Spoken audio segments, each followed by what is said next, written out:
सम्मानित साथियों, आज मैं आप लोगों को माता सावित्रीबाई फुले के जन्म दिवस पर आप लोगों को उनके विषय में महत्वपूर्ण कुछ बातें बताना चाहता हूं, जो इस प्रकार से हैं। माता सावित्रीबाई फुले का जन्म 3 जनवरी 1831 को महाराष्ट्र के सतारा जिले के नयगांव में एक माली समुदाय के परिवार में हुआ था। माता सावित्रीबाई फुले के माता का नाम लक्ष्मीबाई नेवासे और पिता का नाम खंडोजी नेवासे था। माता सावित्रीबाई फुले का विवाह 13 वर्षीय ज्योतिराव फुले के साथ 9 वर्ष की उम्र में सन 1840 ईस्वी में हुआ था।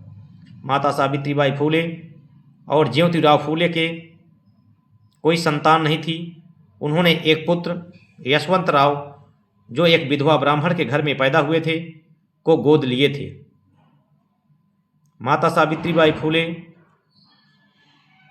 की जब शादी हुई थी तब वह पूर्ण रूप से अशिक्षित थीं, लेकिन उनके पति ज्योतिराव फुले ने उन्हें घर पर ही शिक्षित किया। स्वयं शिक्षित होकर उन्होंने अन्य महिलाओं को पढ़ाने की जिम्मेदारी उठाई। यह कार्य वास्तव में सावित्रीबाई फुले के लिए बहुत ही चुनौतीपूर्ण था, क्योंकि उस समय महिलाओं को शिक्षित करने का विरोध किया जाता था। समाज की संकीर्ण मानसिकता और चहुं ओर व्याप्त कुरीतियों का विरोध करते हुए सावित्रीबाई फुले आगे बढ़ीं। उन्होंने टीचर्स ट्रेनिंग प्रोग्राम में हिस्सा लिया। इसके पश्चात पहला अमेरिकन मिशनरी स्कूल खोला, जो कि अहमदनगर में था, तथा दूसरा एक साधारण स्कूल था जो कि पुणे में था। वहाँ पर बच्चों को शिक्षा देने का कार्य प्रारंभ किया। इस कार्य में उनके पति ज्योतिराव फुले, ननंद सगुनाबाई क्षीरसागर ने मिलकर कार्य किया। सावित्रीबाई फुले और ज्योतिराव फुले जब दलितों और महिलाओं के लिए शिक्षा का कार्य शुरू कर रहे थे, तो उसके परिवार ने विरोध किया और उन्हें घर से निकाल दिया। उस समय फातिमा शेख और भाई उस्मान शेख ने फुले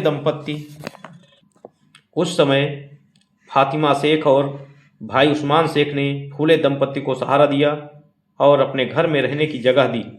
उस्मान शेख के घर में ही फातिमा शेख और सावित्रीबाई फुले ने मिलकर लड़कियों के लिए पहला स्कूल खोला, जहां उन्होंने अध्यापन का कार्य शुरू किया।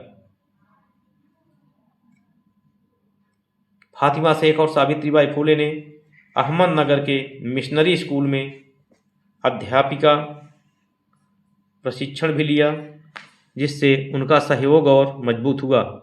फातिमा शेख भारत की पहली मुस्लिम महिला शिक्षिका बनी और फुले दंपत्ति के साथ मिलकर शिक्षा के आंदोलन का हिस्सा रहीं।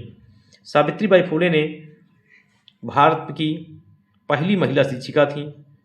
उन्होंने 1848 ईस्वी में पति ज्योतिराव के साथ मिलकर पुणे के भिड़ेवाड़ा में भारत का पहला बालिका विद्यालय खोला और खुद उसकी पहली प्रधानाध्यापिका बनी। समाज सुधार के क्षेत्र में उन्होंने विधवा पुनर्विवाह, छुआछूत उन्मूलन, बाल विवाह का विरोध, सती प्रथा का विरोध, अंतरजातीय विवाहों का समर्थन और महिला मुक्ति के लिए कार्य किया। 1873 ईस्वी में पति ज्योतिराव के साथ सत्यशोधक समाज की स्थापना में महत्वपूर्ण भूमिका निभाई। सत्यशोधक समाज का मुख्य उद्देश्य बिना पुजारी और दहेज के विवाह कराना और दलितों, महिलाओं के अधिकारों की वकालत करना था। महिला सशक्तिकरण के क्षेत्र में गर्भवती, बलात्कार पीड़ितों के लिए देखभाल केंद्र खोला और विधवाओं के लिए आश्रय स्थल खोला। महिला अधिकारों के लिए जागरूकता बढ़ाने हेतु महिला सेवा मंडल की स्थापना की। शिशु हत्या निवारण गृह नामक आश्रय गृह 1854 में खोला, जहां विधवाएं सुरक्षित रूप से बच्चे पैदा कर सकती थीं और उन्हें गोद दे सकती थीं। ज्योतिराव फूले सावित्रीबाई फूले के संरक्षक, गुरु और समर्थक थे। माता सावित्रीबाई फूले महिला सशक्तिकरण की जननी कही जाती हैं।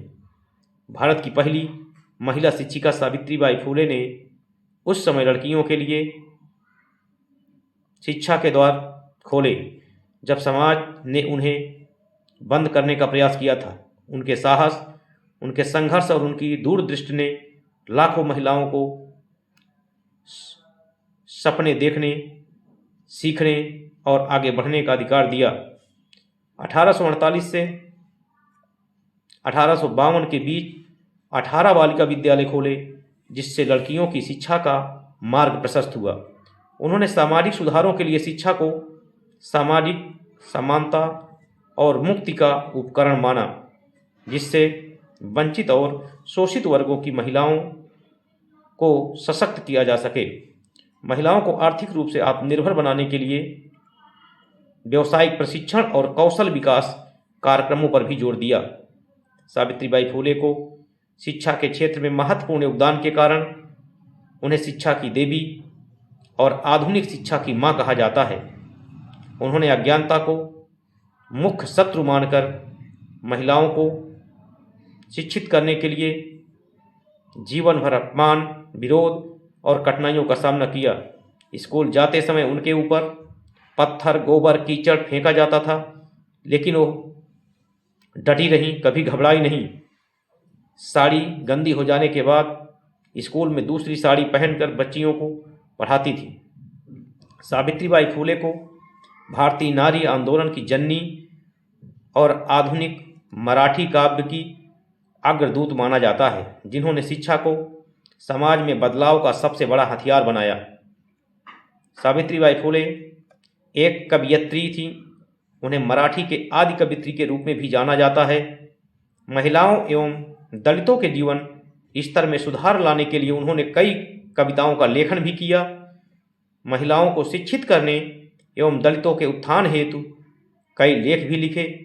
और कविता में शूद्रों और महिलाओं को संबोधित करते हुए लिखती हैं, शूद्र भाई बहनों को जगाएं, नींद से जागो, गुलामी को दूर फेंको, मजबूती से खड़े रहें, खड़े हो जाओ, षड्यंत्रकारी प्रतिबंधों के भूंड टूट जाओ, आत्मज्ञान पाने का मार्ग प्रशस्त करो, शिक्षा के लिए दृढ़ संकल्प लो, तो खड़े हो जाओ, बैरियर के सामने सीना तान।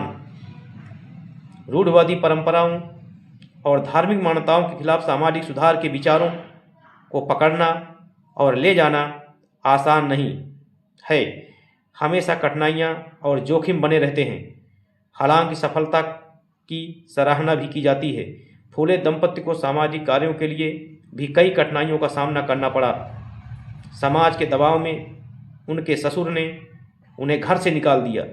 सामाजिक कार्यों के कारण उनके विरोधियों ने उनके जीवन को समाप्त करने की कोशिश की, लेकिन वो अपने कार्यों में असफल रहे। सावित्रीबाई फूले के जीवन संघर्ष के अंतर्गत वो पूरे देश की महान महिला बन गईं। उन्होंने जाति और धर्म की संकीर्णता से ऊपर उठकर देश की सभी दलित, शोषित और उत्पीड़ित महिलाओं के जीवन के लिए काम किया। महिलाओं की चेतना में सावित्रीबाई फूले के सफल प्रयासों ने आज विशेष रूप से शिक्षित मध्यम वर्गीय महिलाओं को उन व्यवस्थाओं और पदों पर प्रतिष्ठित किया जिनके बारे में उन्होंने कभी सोचा भी नहीं था। जाति और धर्म की सीमित मानसिकता से परे सर्वे भवन्तु सुखिनः की सीमा में महान भारत की बेटी को बांधना उनकी प्रशंसा महानता के साथ साथ नहीं करता है, न्याय नहीं करता है। सावित्रीबाई फूले के सामाजिक कार्य के अंतर्गत समाज में समस्त महिलाओं की समस्याओं से दुखी होकर सावित्रीबाई फूले ने महिलाओं और नवजात बच्चों की सुरक्षा के उद्देश्य से 28 जनवरी 1853 को शेल्टर होम मैटरनिटी होम खोला और उसका नाम चाइल्ड मर्डर वैन होम रखा और बाद में एक अनाथालय की स्थापना की। प्रसूति गृह में उन्होंने 65 महिलाओं को भर्ती कराया था। गर्भवती होने पर आत्महत्या करने का जा रही महिला ने अपने मायके में एक ब्राह्मण महिला काशीबाई की डिलीवरी करवाई और उसके बेटे को गोद ले लिया, जिसका नाम यशवंत राव रखा गया। उसे शिक्षित कर डॉक्टर बनाया। वर्ष 1890 में ज्योतिबा फूले की मृत्यु के पश्चात उनकी चिता सावित्रीबाई फूले ने खुद जलाई थी, जो उनकी आधुनिक सोच को दर्शाती है।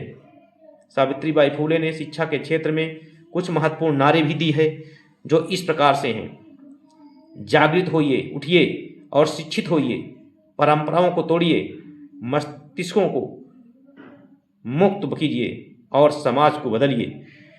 ज्ञान के बिना सब कुछ खो जाता है, बुद्धि के बिना हम पशु बन जाते हैं।